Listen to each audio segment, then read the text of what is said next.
बहुत सुंदर। सुखमनी साहब में श्री गुरु अर्जन देव महाराज बहुत सुंदर कहते हैं, जो छड़ना सो थिर कर माने,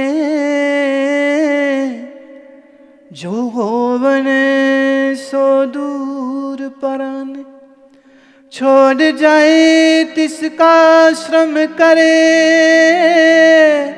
संग सहाई तिस पर हरे। जो छड़ना सुथिर कर माने, जो होवन सो दूर पराने। जो छोड़ देना है उसको स्थिर मानता है, जो है पास उसको दूर जानता है। माया पास लगती है, राम दूर लगता है। 2000 का नया नोट दिख जाए, बड़ा पास दिखता है।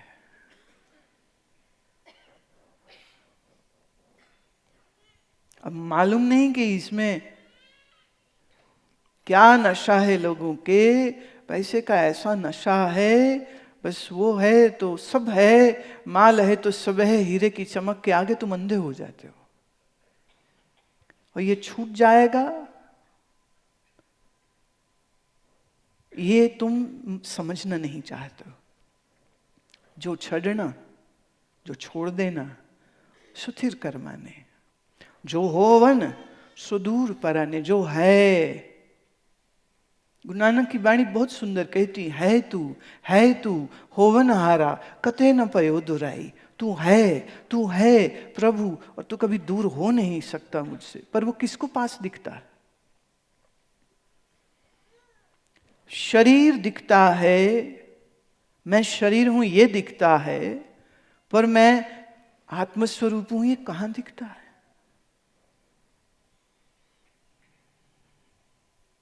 मन की चहल पहल, विचार, मन का आमोद प्रमोद, मन के संकल्प विकल्प ये तो दिखते हैं, पर मैं मन का दृष्टा हूं ये कहां दिखता है? और मैं मन ही नहीं हूं ये कहां दिखता है? बुद्धि ज्ञानी है, आचार्य है, डबल पीएचडी है, डॉक्टर, इंजीनियर, लॉयर है, सीए, एमबीए है, ये दिखता है, पर ये बुद्धि मैं ही नहीं हूं। कबीर साहब तो बुद्धि को घरवाली बोलते हैं कि ये मुझ आत्मदेव की घरवाली है। पास रहती, साथ रहती, मेरे बगैर कहीं जा नहीं सकती, मेरे ही संग रहती। बुद्धि दिखती कहां? तुम बुद्धि को मैं मानते हो, तुम देह को मैं मानते हो, मैं स्त्री हूं, मैं पुरुष हूं ये मानते हो। मुझे याद आ रही है, मीराबाई जी जब गई वृंदावन, तो वहां मालूम हुआ कि एक बड़े भक्त हैं गोसाई जी, दूर दूर से दुनिया आती है उनका दर्शन करने, उनसे बड़ा कोई कृष्ण भक्त नहीं है। मेरा सोचती है मैं भी आज दर्शन कर लूं उसके, जो मेरे प्यारे का प्यारा है उसका तो दर्शन करना बनता है। बड़ी श्रद्धा से, बड़े भाव से मीरा जाती हैं। शिष्य मिला उनका तो कहता है कि देवी हमारे गुरुजी किसी स्त्री को नहीं मिलते हैं, ये उनका नियम है, तो आप चले जाइए, वो आपको नहीं मिलेंगे। मीरा सुन के कहती है, अच्छा मैंने तो सुना था कि वृंदावन में एको एक पुरुष कृष्ण है, बाकी सब स्त्रियां। आज पता चला उसका जोटीदार कोई और भी है। भक्ति मार्ग में परमात्मा पति है और सब जीव उसी की स्त्रियां। बोले आज पता चला, वृंदावन में एक नहीं, यहां तो दो दो बैठे। भूल हुई मुझसे। और ये बात खुद गोस्वामी जी ने भी सुन ली, भागे चले आए पीछे। क्षमा देवी, मुझे अज्ञानी को क्षमा करो। मीरा कहती है, मैं क्या क्षमा करूं तुमको, हम तो प्रणाम करने आए थे आपको, और आप भक्त हैं तो मेरे गोविंद देव आपके हृदय में विराजते होंगे, उनको प्रणाम करने आई थी। क्षमा मांगी। मीरा ने अपने प्रणाम श्री कृष्ण को कहे, गोस्वामी को नहीं, श्री कृष्ण को कहे।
मोहन तो बाहर गोस्वामी जी को भी दिख रहा था, पर वो कृष्ण का मूर्ति था जो किसी कलाकार के हाथ से निकल के आया था।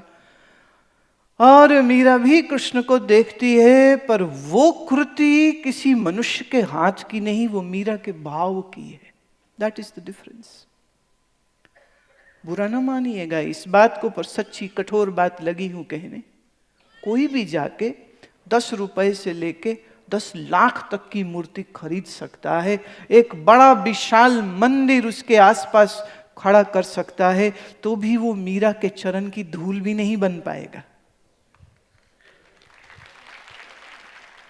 वो हीरों से जड़े मुकुट चढ़ा सकता है, वो सोने से जड़ा श्रृंगार करा सकता है, पर जिस मस्ती में मीरा मगन हो जाती है, वो मस्ती उसके पास ना कभी होगी।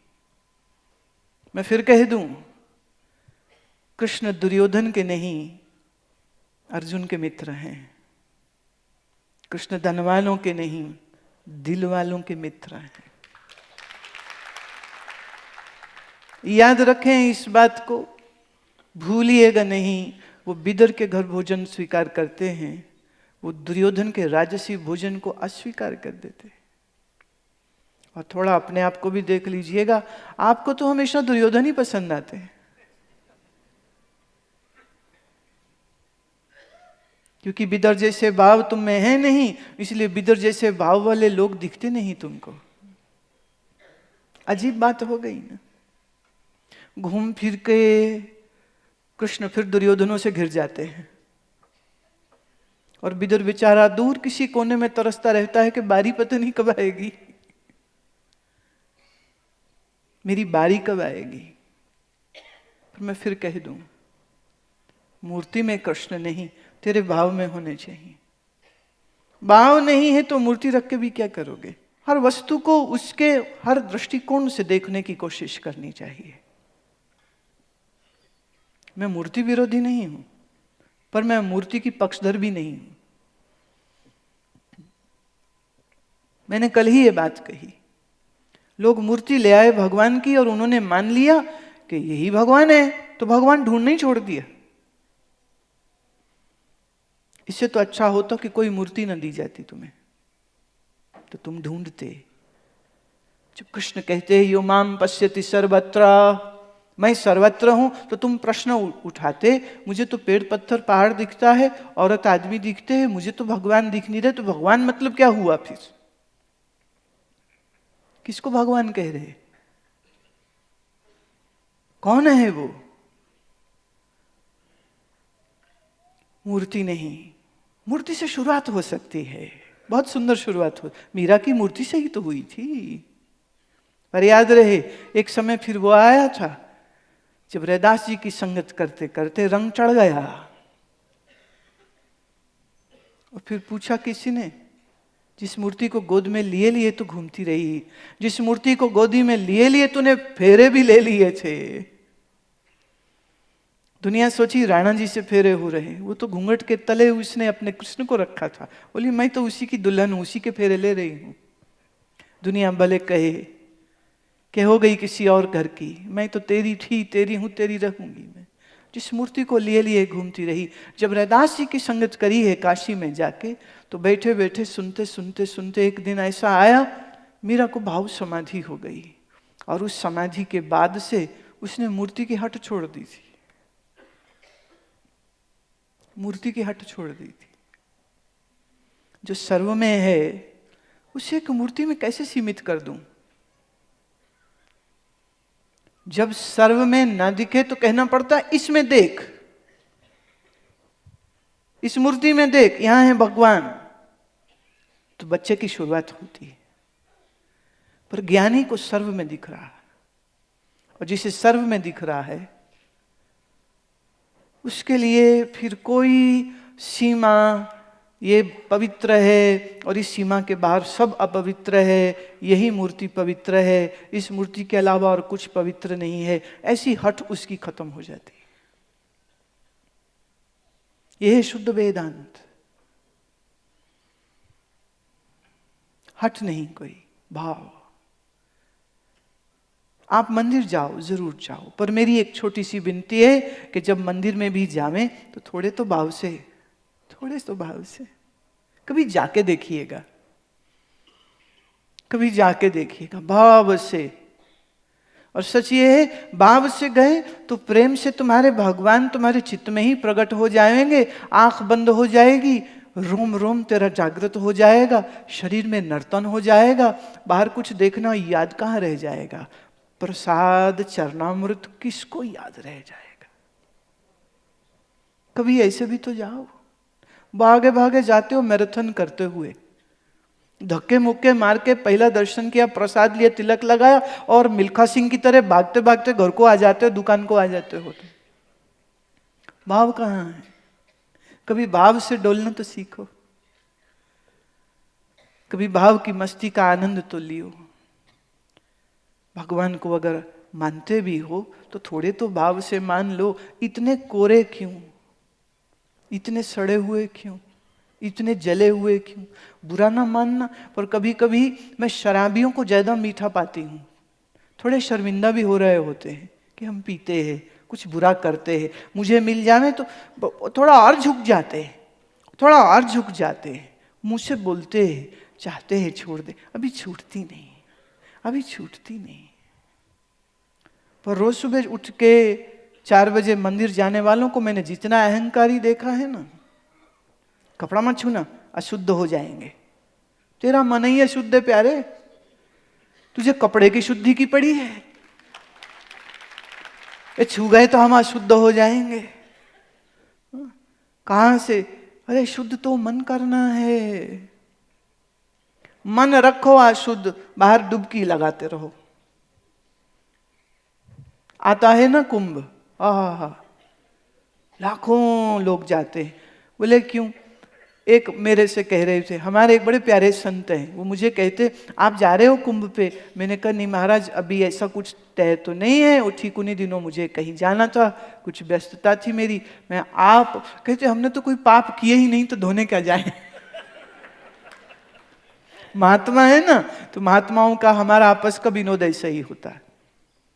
ये जो बहुत कड़क कड़क मंडलेश्वर टाइप के महात्मा होते, मेरी उनकी बनती नहीं है। उन्हें मुझसे बड़ी जोर से एलर्जी होती। स्त्री होना मेरा उनके लिए काफी है मुझसे दूर भागने के लिए। माया है ना ये,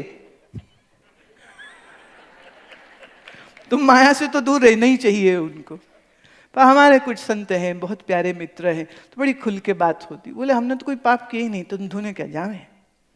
और ऐसे ही बहुत लोड हो ज्यादा हो गया जाएगा कुंभ क्षेत्र में, तो इसलिए हम तो यहीं बैठे हुए हैं। और कभी कभी महात्मा बड़े मस्त होते। हाँ, एक महात्मा, मैं आपका क्या कार्यक्रम है? कहते हम तो जाएंगे। बहुत अच्छी बात है। कहते देखिए हम नहीं जाएंगे तो कुंभ पूरा ही नहीं होगा। क्या बात, हम नहीं जावेंगे तो कुंभ पूरा ही नहीं होगा। क्योंकि विष्णु पुराण में ये कथा आती है कि गंगा ने कहा कि ब्रह्मदेव आप तो मुझे भेज रहे हो धरती पर, पापी आवेंगे, मेरे में पाप छोड़ जावेंगे, मेरा क्या होगा? तो उन्होंने कहा देवी चिंता मत कर, विष्णु के ही स्वरूप सब संत आवेंगे, तुझे पवित्र कर जाएंगे। ये विष्णु पुराण की बात है। सब संत तुझ में स्नान करेंगे, तेरे किनारे बैठ के जब वो ध्यान करेंगे तो देवी तू भी शुद्ध हो जाएगी। इसलिए संतों का जाना आवश्यक हो जाता है। फिर कह दूं, संत नाम किसी कपड़े का नहीं है, किसी रंग का नहीं है, किसी पर्टिकुलर तिलक का नहीं है। ना ना, संत है जिसने सत्य का उद्घाटन कर लिया है, वही संत है। जिसे सत्य का बोध हो गया वही संत है। जिसे मैं कौन हूं पता चल गया वही संत है। और जिसकी अब तोड़े से भी टूटे नहीं यारी, उसे संत कहते हैं। उसका बाहर से कोई लेना देना नहीं है। मैं फिर कह दूं, rituals are for those who don't know how to love. If you know how to love then what is a ritual. फिर कह दूं, गए थे ना सुदामा मिलने कृष्ण को, तो सुदामा दीन है, हीन है, ब्राह्मण है, मित्र है, भक्त है, सब कुछ है। कृष्ण भगवान है, राजा है। तो उस दृष्टि से सुदामा को उनकी सेवा करनी चाहिए। लेकिन वो उल्टा रहा है। वो बैठाते हैं अपने सिंहासन पर सुदामा को और उसके पांव खुद धोते हैं। अरे प्यारे तू आया मुझे मिलने, पग पग चल के आया, कितने कांटे लग गए तेरे पैर में। ये कोई रिचुअल है? ऐसे होता है क्या? उल्टे हो गया ना सब। शायर कहता है, उल्टी ही चाल चलते हैं दीवाने गान इश्क। उल्टी ही चाल चलते हैं दीवाने गान इश्क, करते हैं बंद आंख दीदार करने के लिए। तुम आंख खोलते हो देखने के लिए, वो आंख बंद करते हैं देखने के लिए। तो उल्टे हो गए ना दुनिया से, बिल्कुल उल्टे हो गए। मंदिर जाओ तो भाव से जाओ, कीर्तन करो तो भाव से करो। बिना भाव के मैया शपथ पाप लगे तुमको, जो तुम राम भी बोलो बिना भाव के तो।